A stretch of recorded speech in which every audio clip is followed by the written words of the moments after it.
You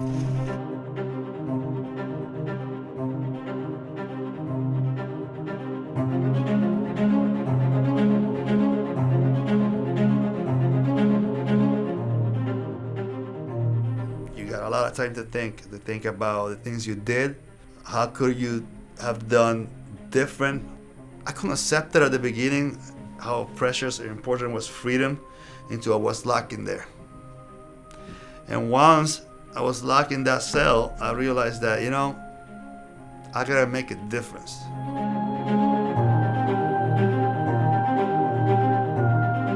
When I was a young boy, Dad always took us to the ocean and taught me how to snorkel.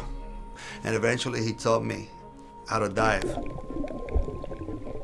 It was a learning experience that I would treasure for the rest of my life until I die. That's all I can say. The most interesting part is the corals.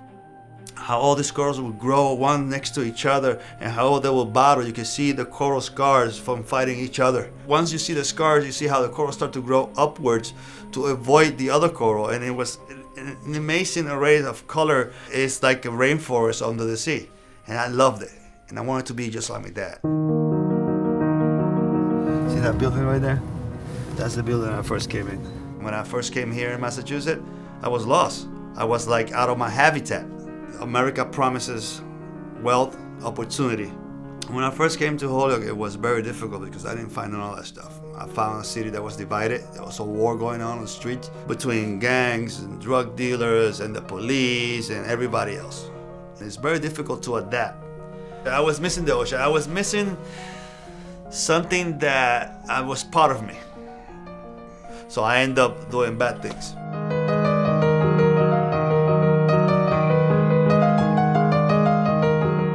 We know more about space than we know our own ocean. You believe that? We're still discovering species every year. There's species, and there's a billion more to be discovered. Coral is actually an animal and a plant together, and there's different species and different kinds. There's SPS, we call it small polypistonic corals. It's actually a coral that colonizes. It takes the calcium off the water and creates a skeleton. That's like what we call reef building coral, which is when they die, they become stone. And then we got what we call the soft corals. Soft corals are more like plant, and when they die, they just dissolve. They don't build anything.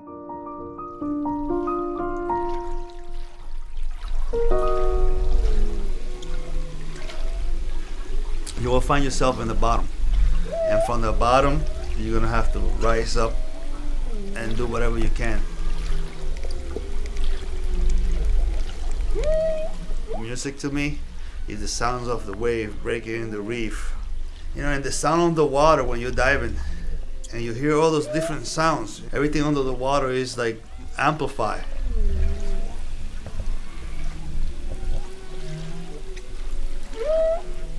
That's music. For me, the best music in the world.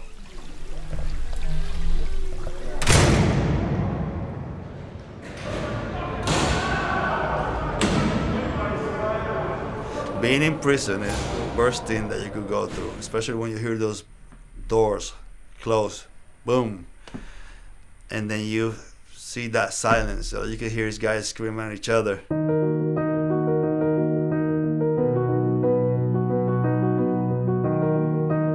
Grandpapa used to tell me, when the coral reef dies, so would the people die. And then one day, after 9 years of being here in Massachusetts, I went to Puerto Rico to visit. I was so excited to get in the water, and the whole reef was dead. Everything was decimated. I couldn't even believe it. I was in shock. I was sad.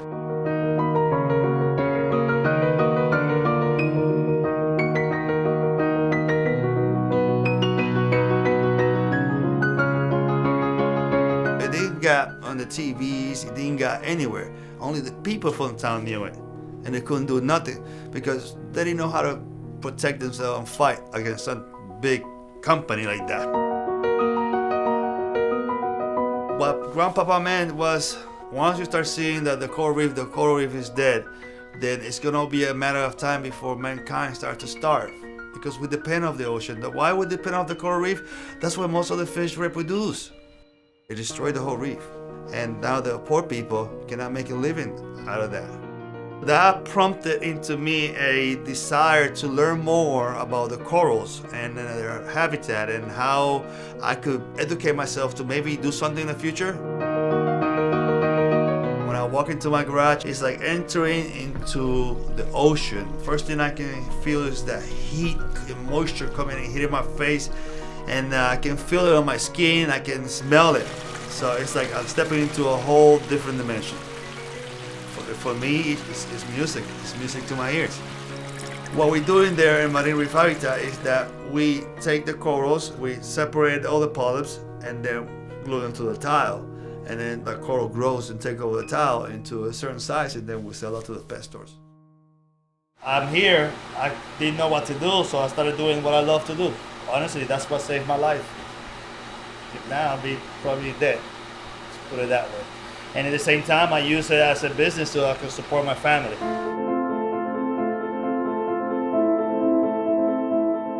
You know what is the most rewarding feeling that I had was when I was to Puerto Rico setting up on the boat, my diving gear. I can see the face and the eyes and the glow in my daughter's eyes, like admiring what I'm doing. Like, wow, what was that doing? You know what I mean? That was the coolest thing. And especially, you know what, also? The way that her first time she put her mask, just like I did when I was 5 years old, she put her mask and she went on the water. All I could hear is her screams, like, screaming at every fish and everything she saw, everything, the environment that I learned to love. I'm sorry, I got choked up a little bit, but that was the biggest reward.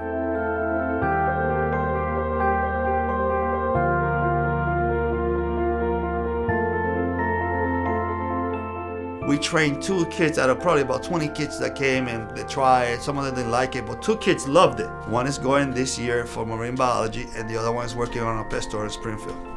If I can teach some kids how to do this, then I'm ensuring the future of the coral reef. I have to keep doing this until I achieve what I want to achieve, which is use the revenues of my company to restore the reef. I take that money and I go to Puerto Rico every year and I invest it into restoring the reef. And that is my crusade that I took upon myself. And I hope that one day everybody all over the world would do the same thing. One man cannot change the world, but we all can do a little bit.